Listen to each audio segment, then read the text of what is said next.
You might have heard the expression, he ain't the sharpest tool in the shed. So we're going to work on sharpening this knife right now. I'm about to cut some bell peppers up for my lunch tomorrow, and this knife's kind of dull. This knife, I don't know where I got this knife, but it's missing the tip, so it might be hand-me-down. So I've got the Chef's Choice Hybrid. I bought this a long time ago. It was on sale at an Ace Hardware that I worked at, so I'm going to throw this knife through a couple passes and show you what to do. So this knife right here, I mean, it's still kind of sharp, but I need to go ahead and sharpen it.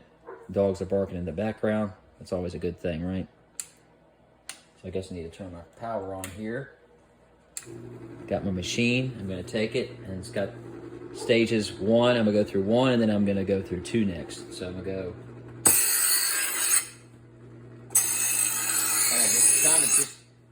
you don't want to jerk it. You kind of want to make sure that stone is sharpening this knife.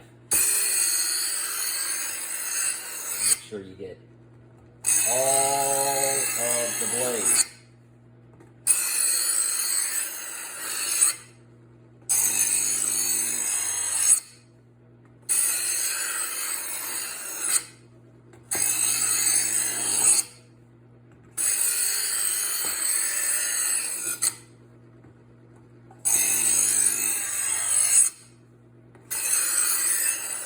This knife's gonna be really, really sharp. I probably can cut paper with it. That's always been the test. If your knife can cut paper afterwards, like just hold the paper up and slice it, you should be able to do that. And I can do that afterwards. And I'll determine whether my knife is sharp or not. I'm gonna do a couple more passes here.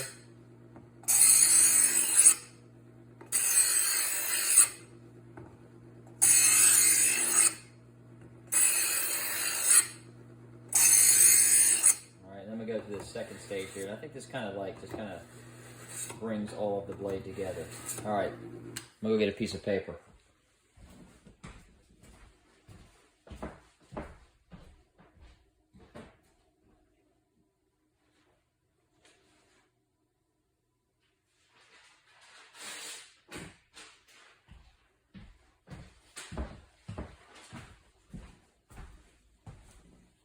All right, so let's see if this works.